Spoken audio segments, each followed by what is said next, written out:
और असद उमर साहब को लेके क्या तय हो चुका है? ये दो सवाल हैं आपके। सबसे पहले तो बताएं कि ये मेरी खबर ठीक नहीं है।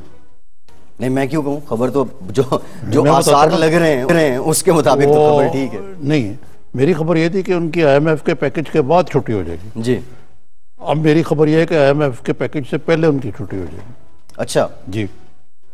कुछ दिनों में असद उमर साहब से ये कलमदान ले लिया ये काफ़ी हालात जो हैं वो ख़राब हो गए।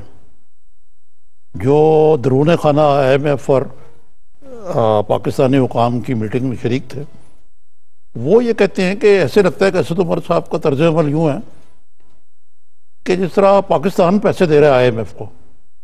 अच्छा हाँ, और नतीजा ये हुआ है कि IMF के पैकेज में भी बड़ी पेचीदगियाँ पैदा हो गई हैं। सबसे बड़ी पेचीदगी ये है कि IMF का मिशन जो पाकिस्तान आ रहा था रवां माह में, अब वो अगले माह आएगा। और ये IMF का पैकेज अब जब मिला, ये कहना कि वो फाइनल हो गया, अगर मिला तो मिलेगा यकीनन। वो अब चला गया है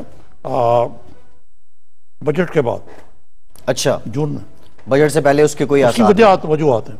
अब IMF की जो शरायात है वो बड़ी सख्त हो गई हैं, मजीद गंभीर है ये। अच्छा, फिर ये कहा गया था कि जी हम इसलिए फौरी तौर पे नहीं गए कि हमने IMF को नरम कर लिया। अब आप सुन लेंगे क्या नरम किया उन्होंने। वो तो पहले ही कह रहे थे कि जनाब गैस की और पेट्रोल की और बिजली की कीमतें बढ़ाएं। ठीक है जी।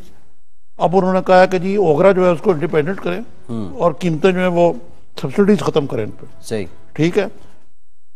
रुपये को फ्री फ्लोट करें, यानी कि बिल्कुल आज़ाद कर दें और स्टेट बैंक की ऑटोनॉमी को हकीकी बनाएं। ठीक है जी। इसके अलावा उन्होंने कहा ये कि ये हमें बताएं कि CPEC की तफसीलात दें। ये सबसे बड़ा क्वेश्चन है, कहाँ पे कौन से प्रोजेक्ट पे कितने पैसे खर्च हुए। ठीक। पाकिस्तान के न्यूक्लियर प्रोग्राम के ऊपर क्या अखराज आता है वो हमें बताएं। ठीक है जी। JF थंडर जो चीन के ताबन से बना रहे हैं, इसका क्या मुआहदा। ठीक है जी। सबमरीन है, आप चीन से किस भाव खरीद रहे हैं। अच्छा, अब IMF वाले भी बहुत आगे निकलते जा रहे हैं। मकसद यह है कि ऐसे लगता है कि अमेरिका भारत की जुबान बोल रहा है और भारत एक किस्म का उनका प्रॉक्सी तो है ही यहाँ पे। बिल्कुल ऐसे। और अगर हम ये बातें मानते हैं तो क्या हमें भारत के ताबे बनाना चाहते हैं।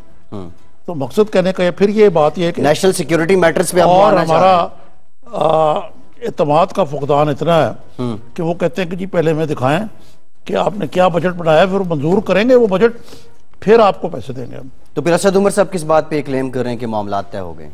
असद उमर साहब की नलायकी तो सामने आ गई ना। अब ये अगरचे फवाद चौधरी साहब तरदीद कर रहे हैं कि कुछ नहीं हो रहा, ये नहीं है, वो नहीं है, लेकिन ये फैसले हो चुके हैं आसमानों में। आसमानों में फैसले हो गए, लेकिन इमरान खान साहब ने भी फैसले करने ना, क्योंकि इक़्तिदार इमरान खान साहब खुद बड़े तंग है। क्या करें वो असद उमर साहब से तंग वो रोज बैठे हुए मीटिंग कर रहे हैं कि भैया क्या करें हम यार। हालात जो है वो इतनी तेजी से रूबज़वाल हैं कि there is no light at the end of the tunnel. अच्छा।